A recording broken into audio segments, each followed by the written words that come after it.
Yeah,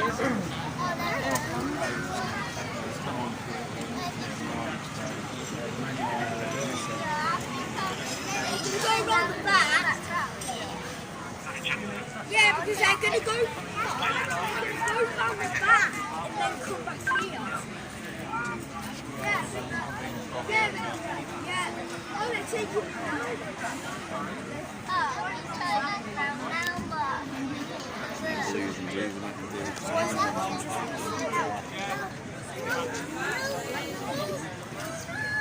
Open day. It's a road traffic collision demonstration which will be completed by crews from Evesham on call and supported by our colleagues from the ambulance service. Road traffic collisions are something that we attend all too frequently and are a big part of our prevention activity, trying to stop the incidents from happening, working with all of our partner agencies.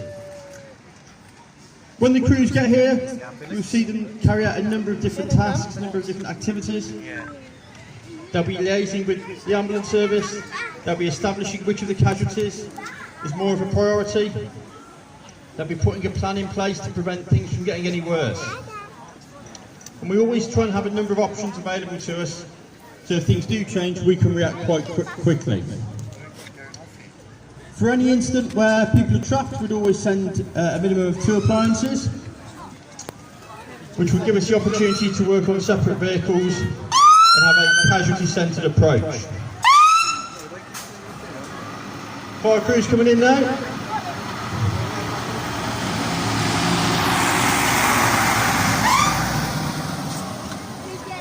En route, the incident commander would be trying to get as much information as they could about the fuel type, the number of vehicles involved, the number of casualties, what other resources were attending, and anything that might help with that sort of pre-planning en route.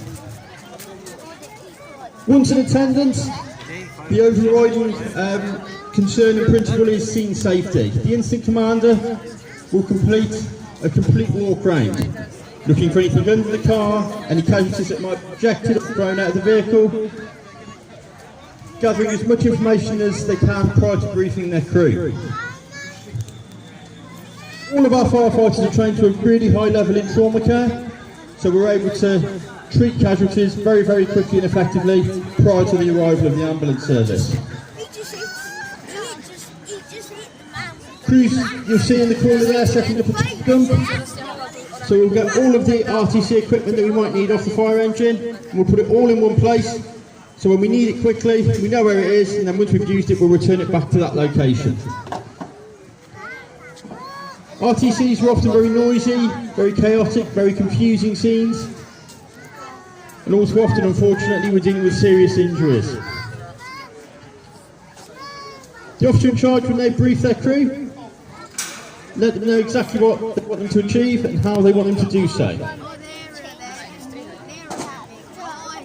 But all the time, everything will be geared around the casualty. Colleagues from West Midlands Ambulance Service will be en route, supported by further resources if necessary. And the plan will be relayed to the casualty as well for that reassurance to let them know exactly what's going on all of the time.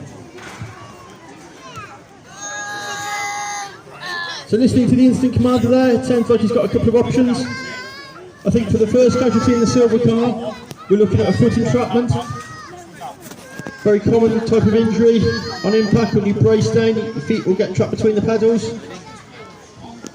We'll be looking to create some space. So by just removing the door retaining strap, we can fold that door right back. We don't always need to chop the car up, and sometimes a simple intervention might be all that's needed. So by creating that little bit more room there, we're able to free the casualty's feet, walk the casualty out, ready to be checked over by the paramedics. Working closely with colleagues from police and ambulance, our secondary plan will be put in place now for the other vehicle, with the casualty obviously trapped. We'll always deploy some firefighting media, so in this case a hose reel. Quite often at road traffic collisions you'll have fuel leaks, and the last thing we want to do is to have any sort of ignition or fire that might overcomplicate things. All of the emergency service will play a different role in every incident that we attend. But collectively, by working together, we share that goal of wanting to achieve a successful outcome, not making things worse, and preserving life. So once again, a simple intervention just by rolling the car away will give us full 360-degree access around the secondary vehicle. Those of you that are close enough will see the crews putting in those black step chocks. They're designed to reduce movement in the vehicle. As we start cutting bits of the car away, we're going to move the weight distribution, and the last thing we want is the car rocking and rolling, making conditions any worse for the casualty. So stabilisation, really, really important. You might have seen the strap that they placed over the steering wheel. If the airbag has failed to deploy, and we've got casualty carers, paramedics and the casualty still in that vehicle, we really don't want that going off in an uncontrolled manner. So we've got a special strap that we'll put over the vehicle, over the steering wheel, and then if it does accidentally go off, it contains it, doesn't cause any injuries or further injuries to the casualty or our colleagues from the emergency services. Paramedic into the car straight away to assess the casualty's injuries, completing that sort of primary survey, identifying anything that might mean the casualty needs to come out immediately. And the incident commanders working jointly would have that plan in place. So if something does happen and we need to get that casualty out now, that plan will already be in place. It won't be particularly graceful, but it will mean that they'll come out nice and quickly. What we want is a control plan where we can take control of the C-spine if necessary, and the neck, and we can bring the casualty out in a nice, controlled, slow manner, not making any potential injuries any worse.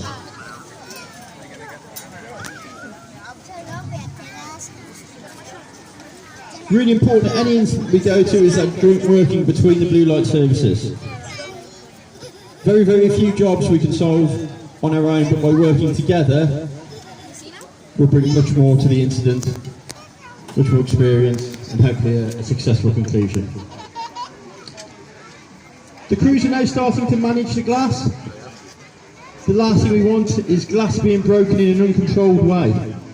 Often at road traffic collisions, lots of windows will be broken, there'll be lots of glass and debris on the floor. But that popping of glass, not far from where that casualty sat, is quite loud and can be quite unnerving, so lots of reassurance will be given. And what we'll do is we'll manage all of the glass in one go. So we'll break in a controlled manner every single window, and we'll do that once. What we don't want to be doing is coming back to do bits here and there. So we're putting some protection in. So we've got the white board, the teardrop shaped board, and that offers that protection between the impact and the casualty or the paramedic. And we try and contain the glass as much as possible. So you see the plastic sheet that the firefighters are dragging around with them? If we just left that glass on the floor, it becomes quite slippery. The last thing we want is somebody falling over, creating another unnecessary injury.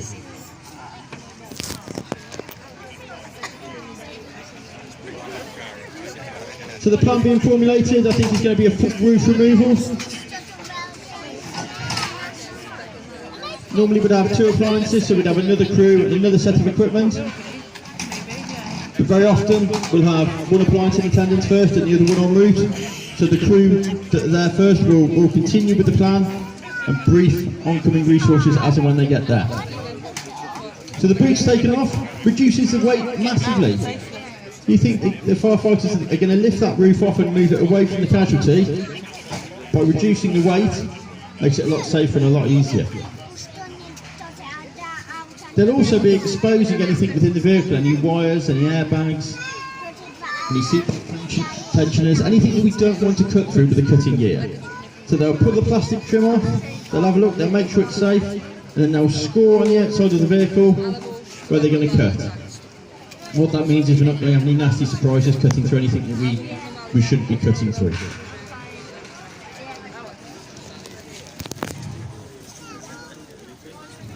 So the sticky tape stuff that they're putting on at the back, designed to keep all the glass in place, so when we break a window we don't get the glass fragments flying everywhere.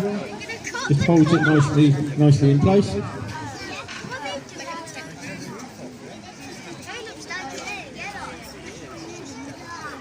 The incident commander will be constantly assessing the scene after every intervention, checking that everybody's okay, checking that everybody understands the plan, and adapting the plan as necessary. Very often we'll have a plan about what we're going to do, but if the casualty condition changes or an advice from the paramedics, we might need to very quickly adapt and communicate that to everybody on the incident ground. So I think the door will start to be removed to give us some access towards the casualty. That way, if we do need to get the casualty out quickly, we've created a nice big hole in the vehicle and we can get the casualty out as quickly and as safely as we can.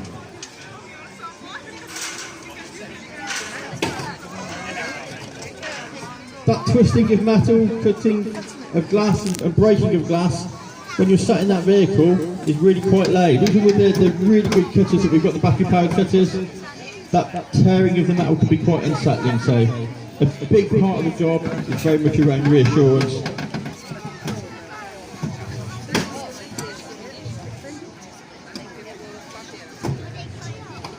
So we've given the casualty some personal protective equipment as well, some goggles and a mask to stop any glass dust or anything like that going into the casualty. And all that time, that reassurance, that plan will be implemented to make sure that, you know, if anything does happen, we can get them out as safely as we can. The power of the tools is quite extraordinary. It will literally tear the car apart in a controlled way, very, very quickly. And the beauty of the battery power tools is it reduces the noise and the impact for the casualty and helps communication between the crews as well. So that's the first door off. As crews remove equipment, they'll put it all in sort of one place. And the reason for that really is twofold. One, from a collision investigation point of view, we want to keep all the bits of the car together for the police. Secondly, if we do have the air ambulance come in, the downdraft can be quite strong. We can secure all of the bits we've chopped off rather than cluttering up the scene, preventing anything going airborne that shouldn't. So the crews are going to manage the front windscreen now, part of the glass management process. We've got a couple of tools that we can use to do that.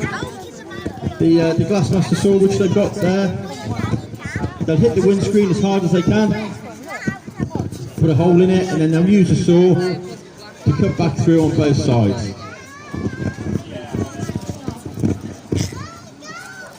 There's what we call simultaneous activity. So, as well as the windscreen being removed, the door on this side is also being taken off. The car being disassembled around the casualty.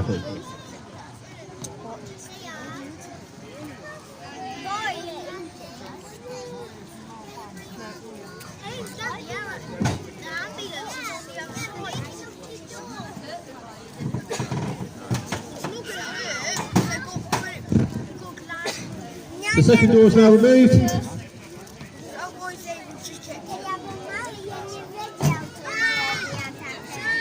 And the crews will recheck that stabilisation as well. That weight has started to come off that car now.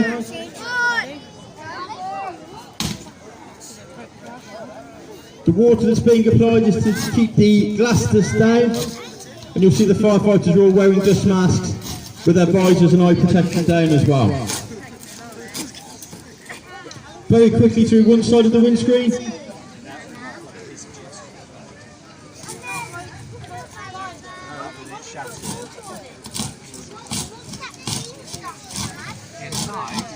Last few clicks and the windscreen will be literally split in half.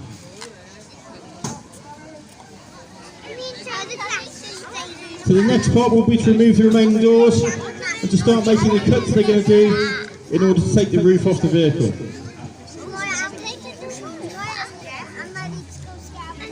As well as the extrication phase, our colleagues from the police will be carrying out investigations, gathering evidence, marking the road. And as part of our prevention stand, which is located just in the appliance bay, we've got some virtual reality goggles which will give you a very, very close-up appreciation of what it's like to be involved in something like this. So please, once we've finished here, do go and see our colleagues on the prevention stand.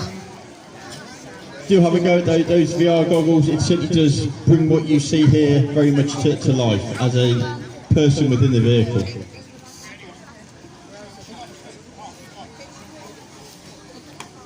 So the door's being cut off on this side of the vehicle.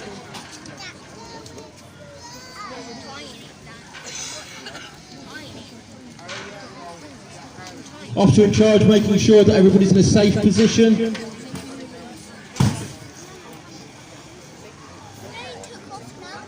Paramedics also gathering evidence in terms of casualty preservation, making sure that when they get to hospital for a handover they can paint a really good picture of what's happened.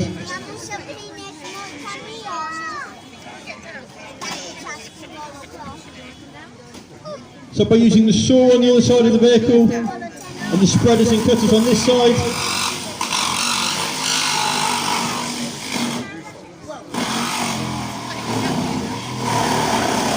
we can work together to speed up that process.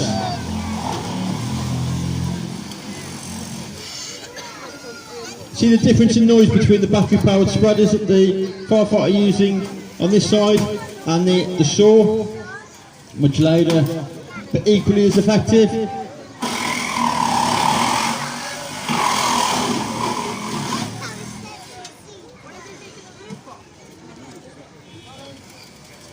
And just a few minutes after arriving, the car now very much not resembling what it looked like when they first got here.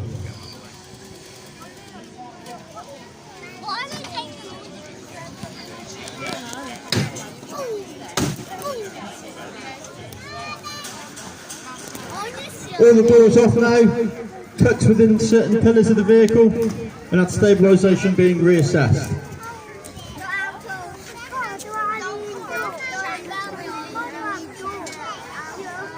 The incident commanders from all three of the services working closely together, having that joint understanding of exactly what's going on, what the next stage of the plan is, what the risks and hazards might be.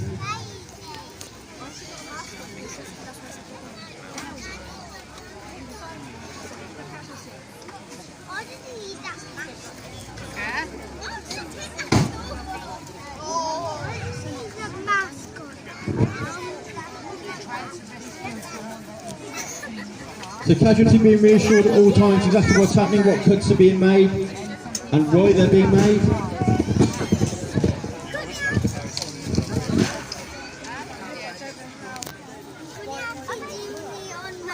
As I say, quite a scary position sat in there with your head being held quite rigid and that twisting and cutting and breaking of metal. One side of the roof now completely free.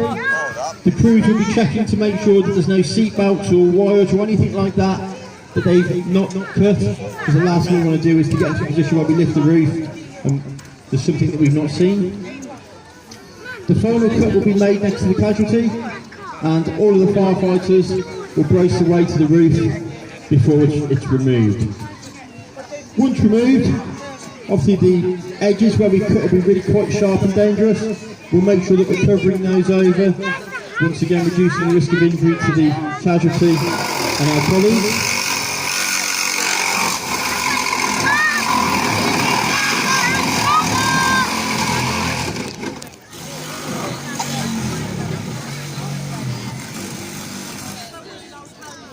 And then when the roof's off, colleagues from the ambulance service will be able to gain full access to the casualty, complete a proper assessment, and then probably bring the casualty out on one of our long boards, which is an extrication device designed to keep the casualty as flat and as comfortable as possible.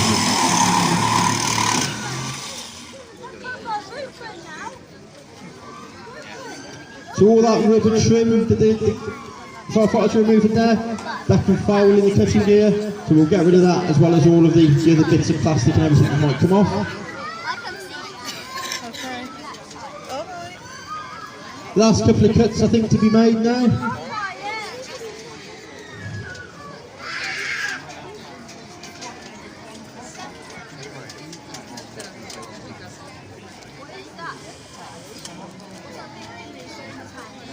So firefighters taking the weight to the roof, because as they make this cut that weight will shift again.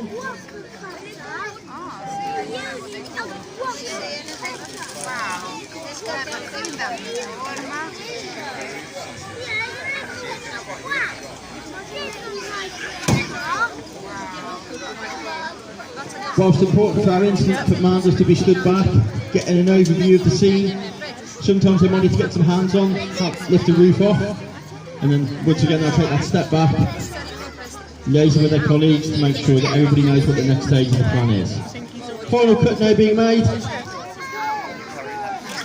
So 15 minutes after they've arrived, they've done their initial assessment of the casualty, they've offered life-saving intervention and treatment, and they've turned the car into a convertible, as well as rescuing one casualty out of the silver car as well.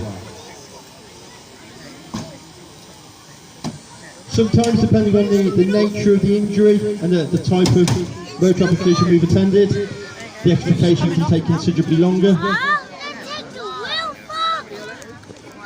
But with the roof now removed, you'll see straight away how much more space we've created.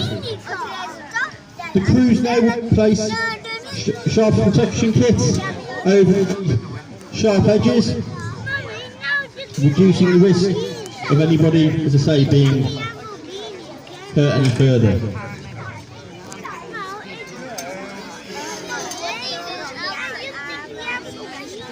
Very much a casualty-centred approach and plan. This will be led now by our colleagues from the ambulance service, who will advise us on the most appropriate and effective way to get that casualty out as quickly and as safely as possible. Listening to the plan, I think what they're going to do is slide a board down behind the casualty, lift the casualty up, and bring the casualty out the back of the vehicle. A huge amount of teamwork and communication is really important at this stage. Quite a scary experience for our casualty in the vehicle. They're now going to be lifted up and moved out, so reassurance, really important.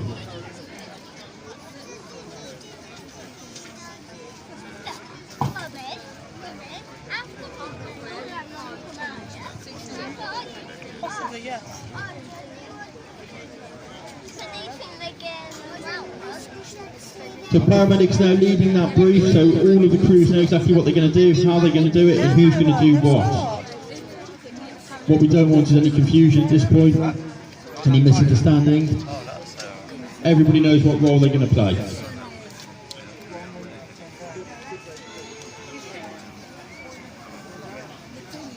And if for any reason that casualty's condition was to worsen quickly, we'll be able to bring the casualty out of all that space that we've now created inside of the vehicle.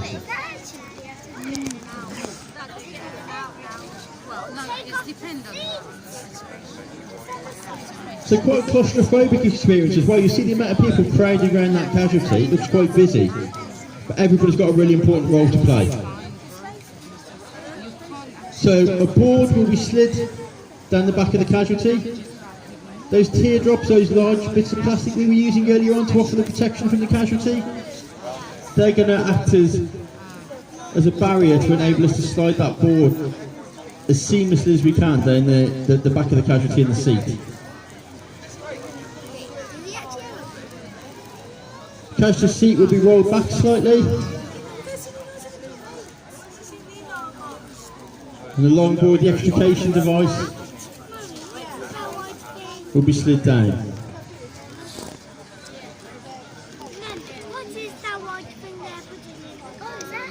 This is where lots and lots of hands-on are really important, lots of really effective communication. And ultimately, depending on the seriousness of the incident, our colleagues from the police visiting people's homes, delivering that knock on the door.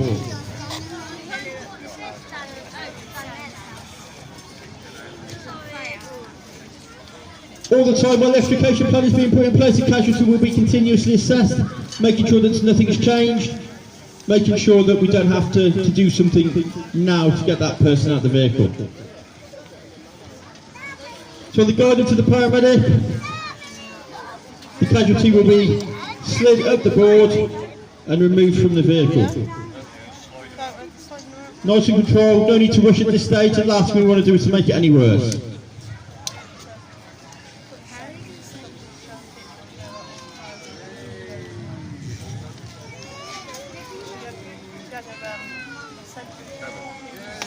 So just a few minutes after arriving, That casualty will now be coming out of the vehicle and taken away for some definitive care.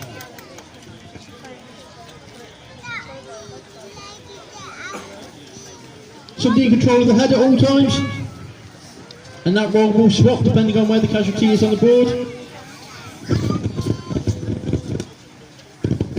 What we want to do is to make it as seamless and as pain-free as possible for the casualty.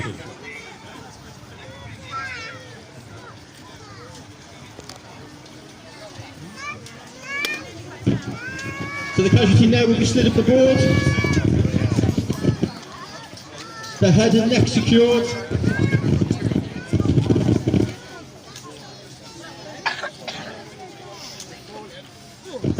And there we go, the casualty is now safely slid up the board, shortly to be removed from the vehicle.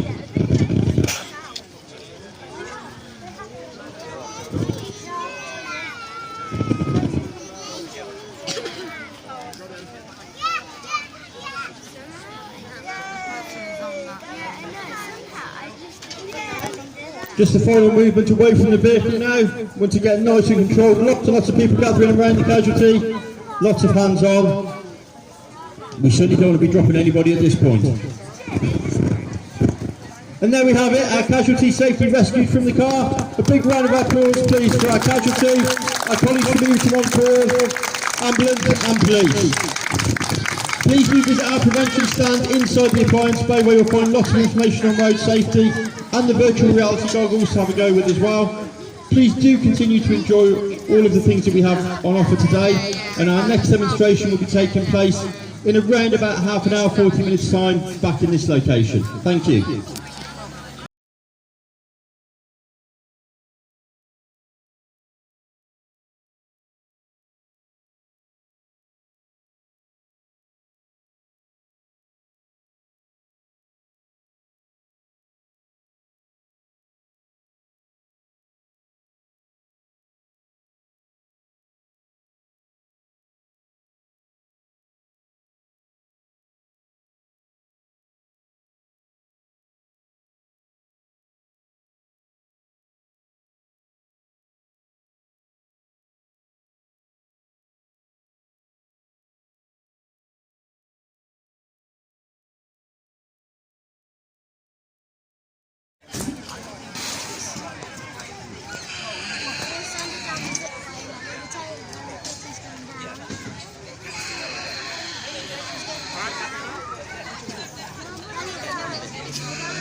We've got to go do TD rescue at the bottom.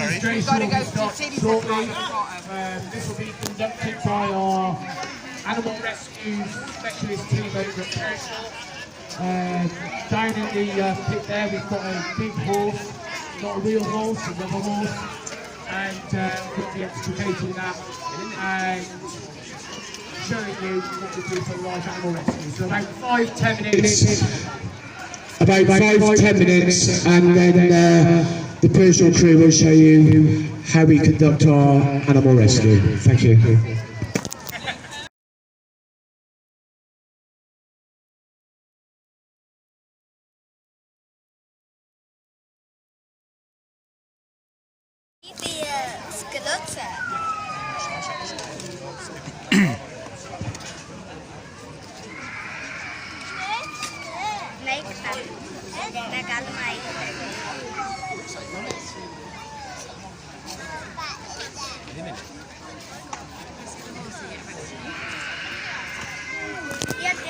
Ladies and gentlemen, our animal rescue demonstration will be starting shortly.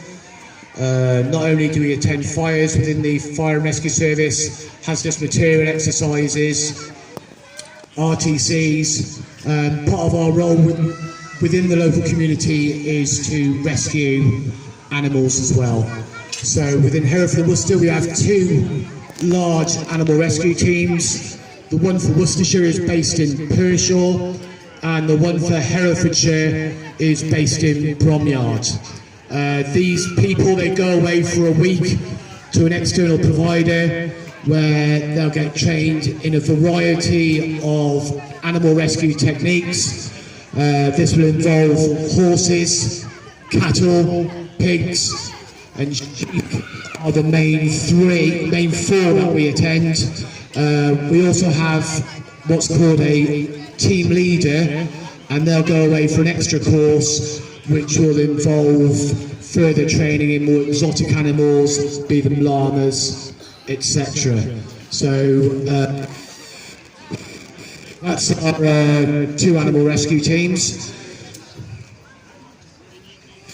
So both appliances were bought in 2022 by the service, and these appliances, there's one round the back there with purple on the side, and that has been specially adapted to carry animal spinal boards, and there's pig boards in there, and there's a host of variety of animal rescue equipment within that Persia appliance, and that's duplicated with the appliance over at Bromyard. Predominantly our animal rescues are for horses, so, and as you can imagine, we have to be really careful because obviously it's not only someone's prized possession, they're worth a lot of money as well, so the actual training we undergo is quite extensive. I think we're ready to start, and I'll try and talk you through what's happening as we do it. So what would have happened is we'd have got an emergency course, some horse has gone down into a ditch or has gone over, and the animal rescue team would have turned up, and here we go. So first of all, like anything, Nathan holding the glide will have a look at the situation and figure out what we're going to do. So the big metal implement in his left hand, that's called a strop guide. So what happens is on the end of that we'll attach a big strop, push it underneath the animal and then out the other side. What that gives us is that gives us a complete strop all the way around the animal itself.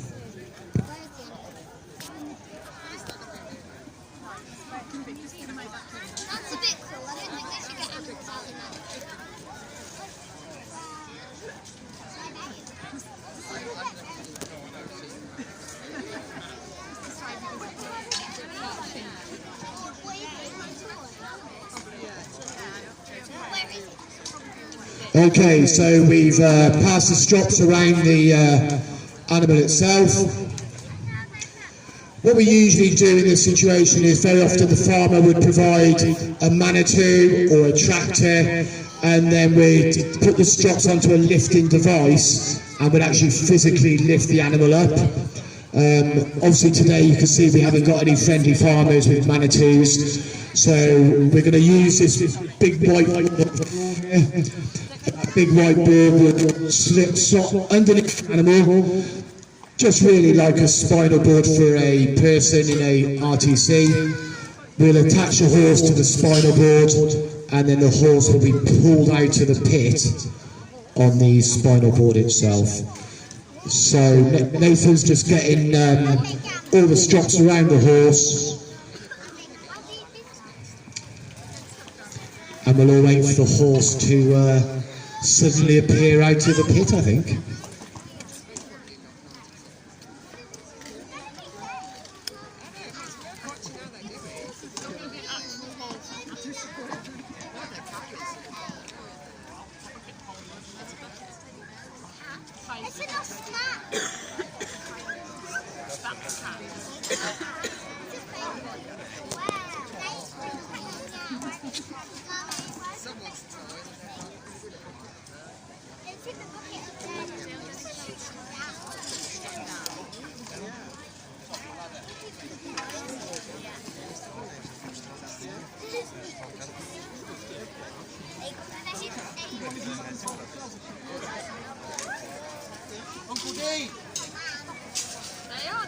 Okay, so the strops are now successfully around the horse itself, and this is how we'd actually do it in an operational form as well. I think animal rescue is probably one of the situations where there isn't a lot of noise, there's not a lot of distraction, because obviously we don't want to distress the animal. So where we go to RTCs and other incidents, you've got blue flashing lights and loads of commotion. On an animal rescue, it is actually completely silent, so no radio traffic at all, because all these noises would obviously upset the animal itself.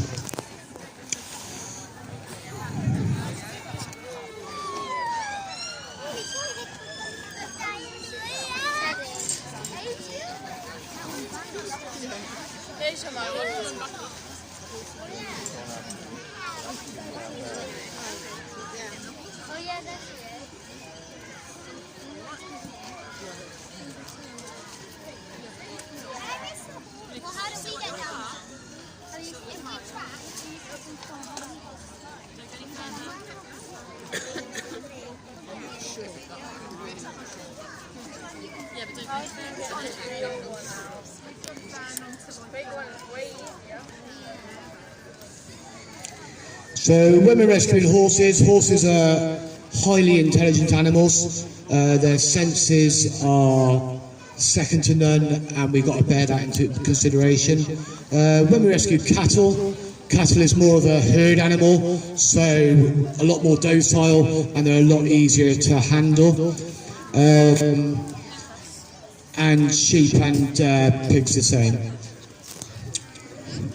The most difficult part of an animal rescue, so the animal, believe it or not, will actually remain completely still while we're doing the rescue itself. Because that animal is physically trapped, then there would be no movement with that animal. The most dangerous part of any rescue is actually when that animal senses freedom, then what will happen is that animal will bolt, and it'll completely bolt away. So that's the hardest part of any animal rescue, and you'll be very surprised once the animal's down, and that's where they stay. So we're actually going to pull it out the pit today. Like I said, usually we'd lift it out, however we're going to pull it out today. So the straps around the horse, a bit of firefighter pulling, and then the horse is successfully out of the pit. This here is when it would be the most dangerous. Now the horse would up and bolt. So if we're near a road or anything like that, we have to bear all that into consideration.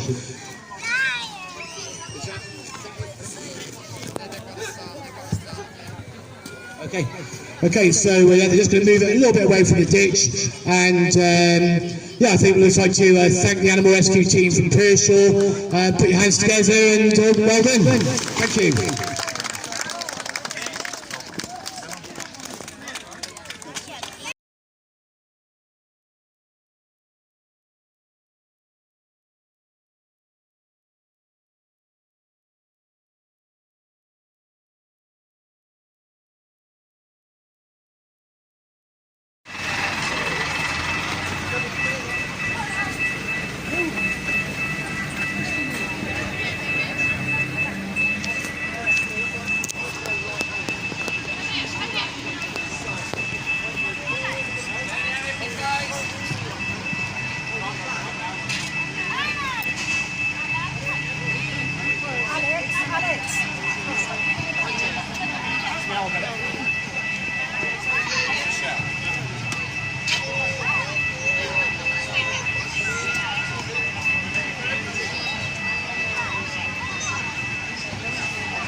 Stand back for us.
Good afternoon, ladies and gentlemen. Welcome to Evesham Fire Station. We're now going to go through a demonstration shortly. So this is our bread and butter. This is what we train for religiously, day in, day out, not just across this station, but across all of our stations and across all of our different brigades. So this is what we call a house fire, persons reported. So you're in bed at night, so 73% of fires happen when people are in bed, so make sure you've all got smoke alarms, make sure you've got that right prevention in your houses. If you haven't, we've got a prevention stand inside. They'll take your details and we'll come and put smoke alarms up for you. Yeah, the vast majority of people who die in house fires, they die because they haven't got that early warning in their houses. So I can't urge you enough, if you haven't got that protection, then go and visit our prevention stand and they will take your names and you'll get a lovely fire crew come along and see you in your houses and make sure you're properly protected. Not just yourself, maybe your parents, your grandparents. So yeah, give your names over and we'll come and visit you. Okay, so this is what we call a house fire, persons reported. You're in bed one night and your smoke alarms go off. Smoke alarms go off because you've got a fire. Okay, you haven't got very long to get that property. You should all be making that plan in your head. So if your smoke alarms were to go off in the night, where are your keys? Your keys should be relatively by the door. How are you going to escape? How are you going to escape if the stairs is on fire? Okay, so all these things we try and educate people through education. So here we've got a two-storey domestic dwelling. So we've got smoke issuing from the upstairs window, as you can see. And at this point we'll be calling 999. I think that was a bit of a flame there.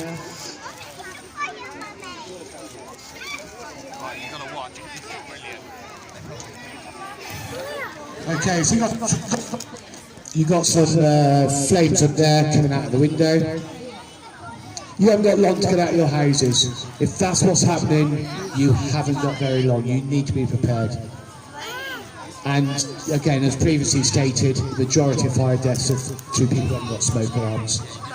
So you call 999, usually we'd get an appliance to you within 10 minutes. Sometimes it might be because 2 or 3 minutes. It just depends where our resources are at the time and how quickly we can get to you. But as soon as a fire appliance pulls up, we're all highly trained to deal with this situation. We've got Dean from Broadway. He's going to be the incident commander today. So you're going to have Dean come in with the Broadway crew, but they're also being supported by the Pebworth crew. But we're not going to bring the Pebworth appliance in because that's the next available appliance. We've already lost Evesham. Evesham have had to go to Worcester. So I need to use Pebworth appliance around the back in case we get another emergency call. So Broadway appliance is roughly going to be parking here. This is just for today and for the purposes of this demonstration. So usually we'd park a distance away from the property. However, if we did that, then none of you are going to be able to see what you're going to see. So the appliance will park here, but we wouldn't usually park here on an actual incident itself. So inside we've got a, I don't know if they're listening, I can tell them this, but inside we've got a live casualty, so we've got a service volunteer upstairs. So there'll be our live casualty, and our on-call support officers, John and Pete. I'm sure they've hidden some dummy casualties throughout the building as well. So we'll see how they get on trying to find those casualties. And in a real life situation, this would be you. Yeah, so we're coming in to get you. So I don't know if you can quite see this downstairs window. I'll open it up a little bit for you.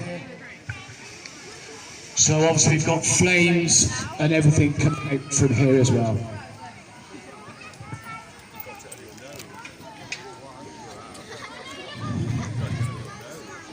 So you've called 999 and the emergency services are now on their way.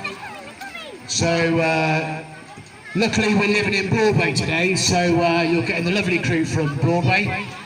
Our incident commander is Dean Williams. He's the watch commander up at Broadway, and Dean is also whole-time crew commander on Evesham Flight Watch.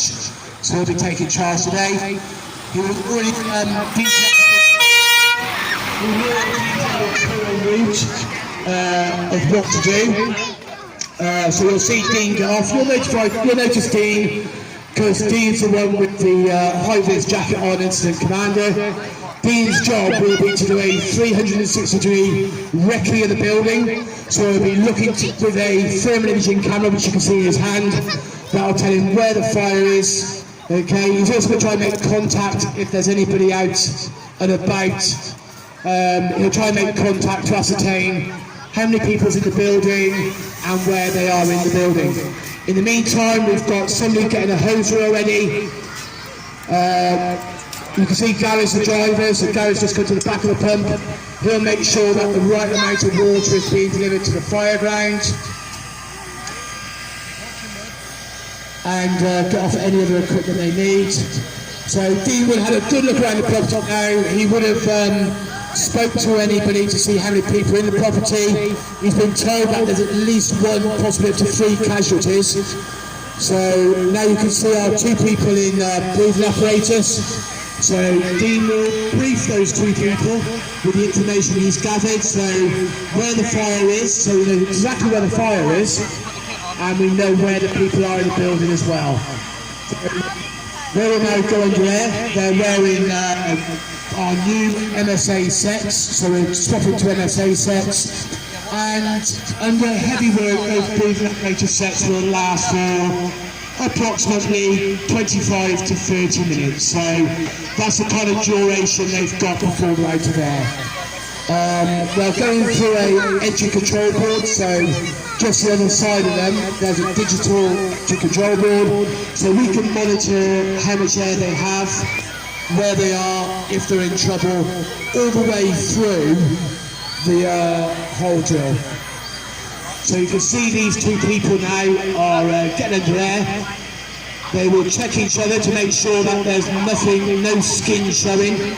So the temperature roughly in that building at the moment is probably in the region of, say, 350 degrees Celsius, and that's for real. So we've lit it up with a real gas. So the temperature in there would be roughly 350 degrees Celsius at the moment.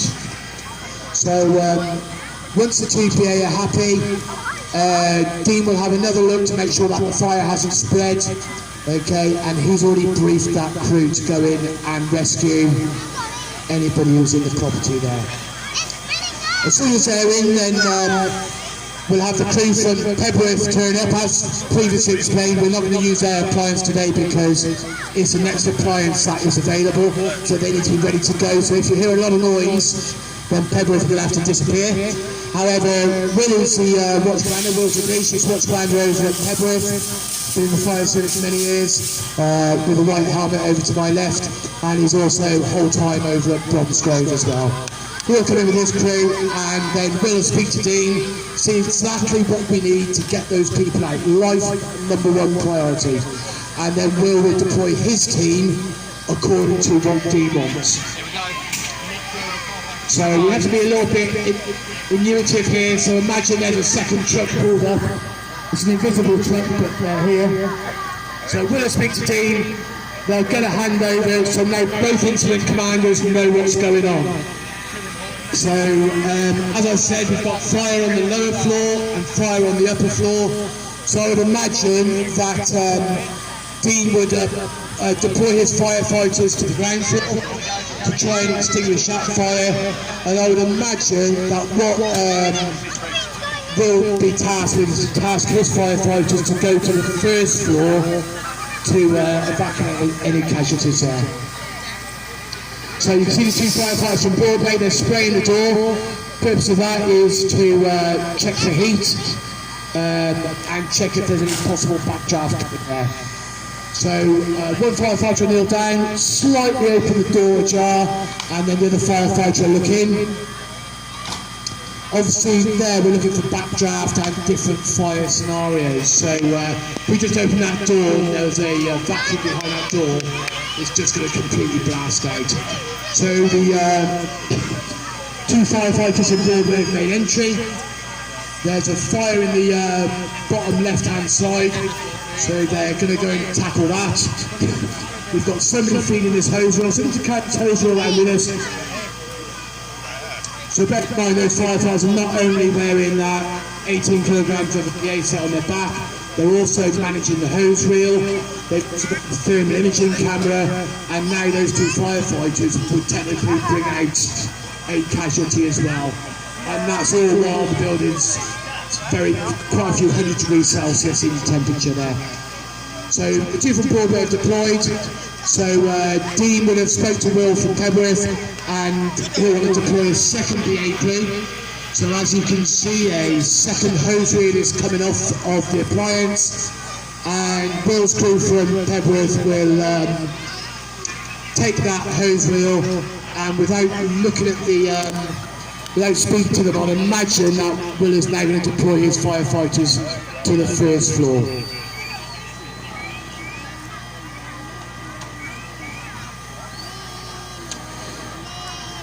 So as you can see, so Gary here now is bringing all our trauma kit out, so our firefighters are trained to threat free level. That's a really high level of trauma care. And bear in mind we're first on scene, we need to be ready in case the ambulance haven't arrived. Obviously if the ambulance arrive, then they'll take over the casualty management side of it.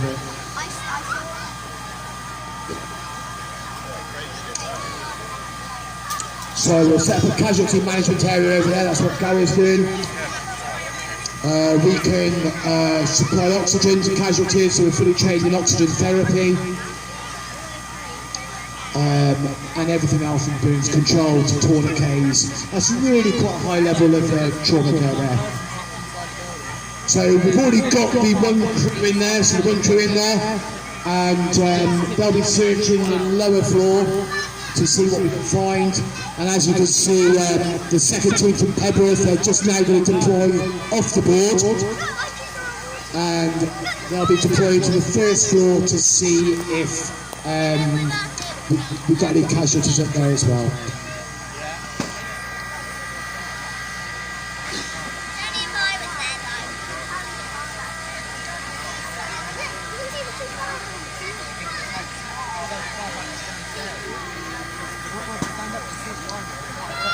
So the second floor from Pebworth are going in.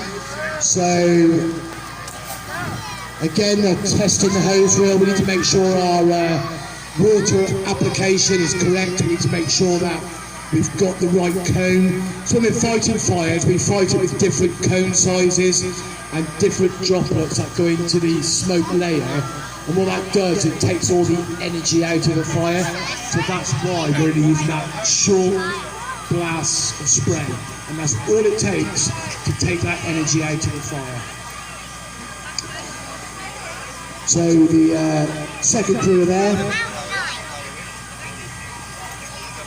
Again, the fire spread through this property. We've left the doors open, so going back to fire safety in your own homes. When you go to bed at night, then you should really be closing those doors, those problem doors, be it kitchen doors and living room doors. Majority of fires start in the kitchen, so what that does, you close that door, that's all that flame, that door, if there is a fire in the night, so you've only got to come through smoke. So if you take anything else away today, ladies and gentlemen, please close your doors downstairs when you go to bed, and that will ensure that you and your families are able to evacuate your property in the case of any fire you have. So my two vehicles have been there for a while now. Hopefully we should be dragging some people out. So both of these crews are on-call crews. On-call for Pebworth and Broadway, two of our stations. These ladies and gentlemen have their own jobs. And they do this in their spare time to help serve the local community. So this is like almost a second job. So they've got to work 9 till 5 and they've all got good jobs. And then they'll come home, they'll put a bleeper on, which I haven't got. They'll put a bleeper on, and when you phone 999, that bleeper will bleep. And then they need to get to the fire station within 5 minutes. And the appliance needs to be out whichever door, be it Pebworth or Broadway, within 6 minutes. So, and again, if anyone's interested about joining one of our on-call crews, either at Broadway, Pebworth, Evesham or Commercial, then our on-call recruitment van is over there. We're recruiting for 4 stations at the moment, so there are spaces available. Okay, so you can see our Broadway crew have dragged out a dummy. Member of the fire services there. Gary will help bring that dummy to the casualty area, and we'll provide emergency trauma care to that casualty.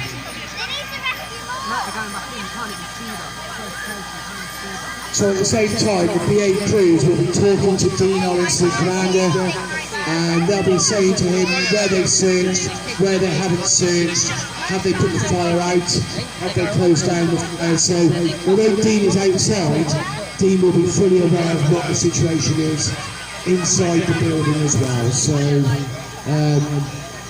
and he will deploy his people accordingly.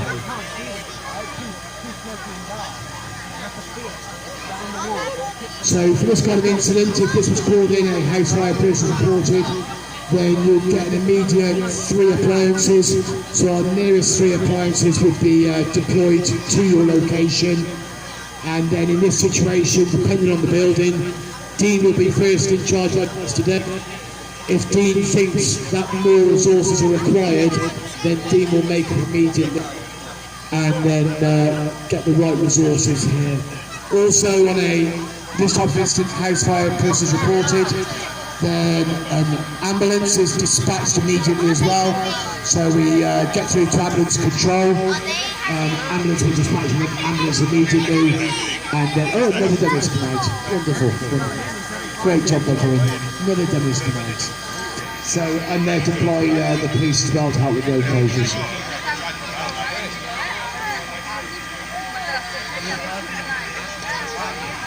Unfortunately, not a lot to see, but you can see how much training is required and the level of commitment needed to keep on that training to be able to deploy like this and to rescue people from this crisis. So here you go, we've actually got a live casualty there. So a live casualty has been pulled out of the building. They've got what's called an emergency smoke hood on. So that emergency smoke hood will give you air for 15 minutes. So we very rarely pull people out like that. But as you can see, our casualties over there, and they've got an emergency smoke hood on.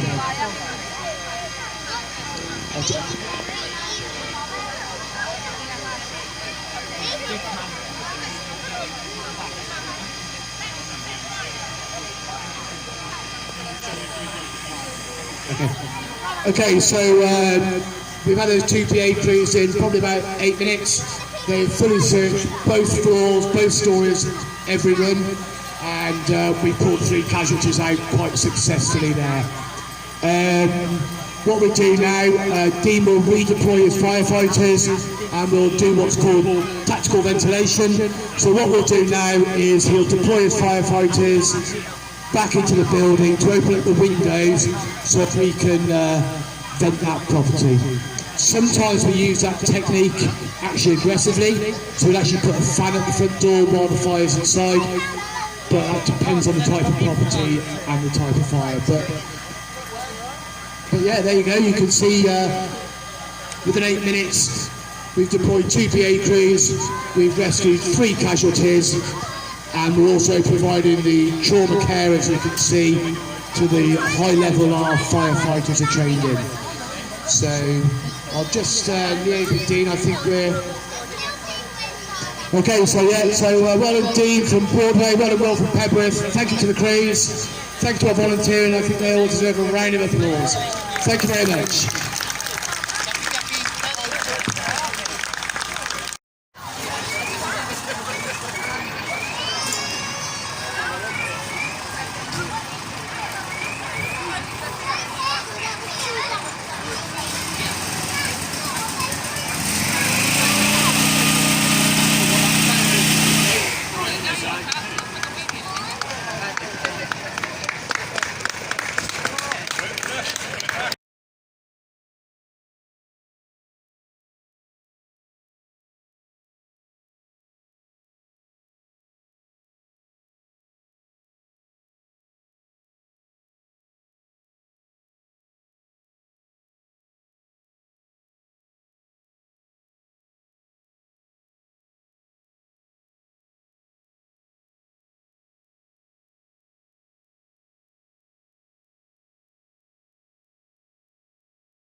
feeling called Labour on Stand by Worcester.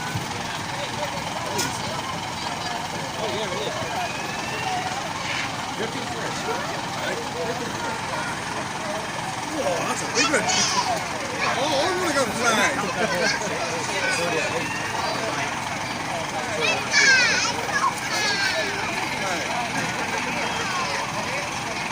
It's raining.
Chris, how was it? Oh my God. You alright with it?